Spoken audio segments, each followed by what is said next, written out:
It's day 3. The land you left is long gone behind you. There is no land ahead, not that you can see. There is no map, no compass, no metal, no sail, no written word, because none of those things have been invented yet. You are on a raft, and you are betting the lives of everyone you love on a hunch that somewhere past the edge of the horizon there is a shore no human eye has ever seen.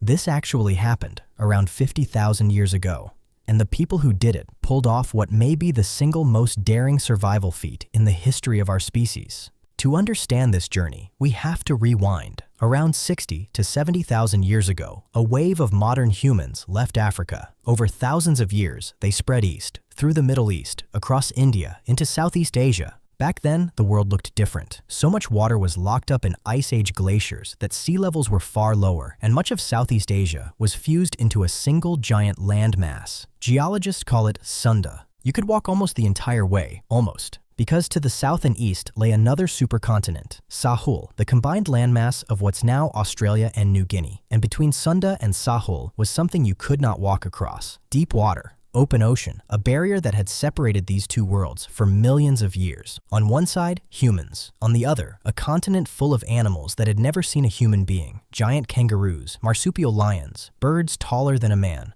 All of it, just out of reach, on the far side of the deadliest obstacle our ancestors had ever faced. So how did people get across? For a long time, the standard answer was almost insulting. The old assumption went like this: early humans weren't clever enough for a real voyage. They probably drifted. Maybe a storm swept a few people out to sea on a log or a clump of vegetation, and by pure dumb luck, they washed up on a beach in Australia. Basically, our ancestors stumbled onto an entire continent the way you might trip over a coffee table in the dark. But here's the problem with that story, and it's a big one. You don't build a population by accident. A handful of castaways, a few random survivors, that's a genetic dead end. To actually settle a continent, you need enough people to start a stable, breeding population. And recent studies suggest the founding group may have numbered somewhere between 100 and 200 people. You do not accidentally blow 150 people across the open ocean. That's not a shipwreck, that's a plan. Here's what the newest evidence points to instead. This wasn't a drift, it was a decision.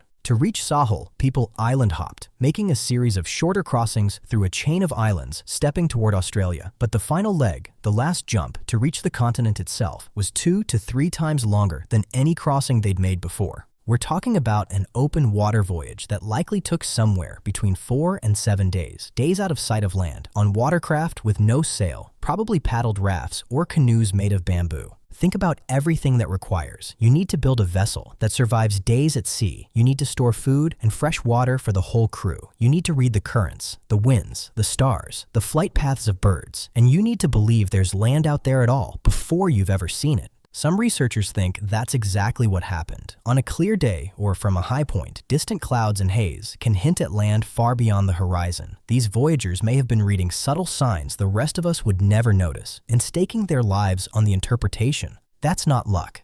That's navigation, engineering, planning, and teamwork. A whole toolkit of abstract thinking. Tens of thousands of years before the first city, the first farm, or the first written word.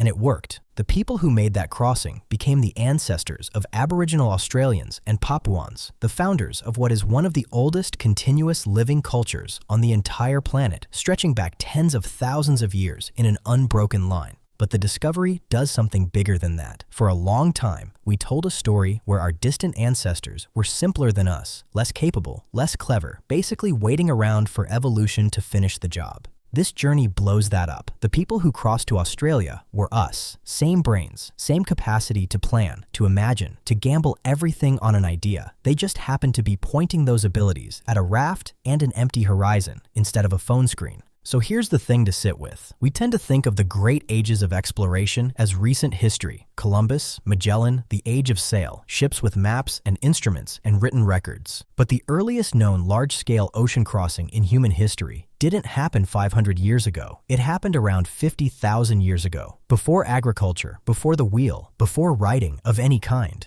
The first great explorers weren't kings or captains. They were a few hundred people on rafts, paddling toward a horizon on nothing but nerve and a hunch. And they were right. If you want to know what those first Australians found waiting for them, the giant, terrifying animals of Ice Age Australia, that's the next video. Subscribe so you don't miss it.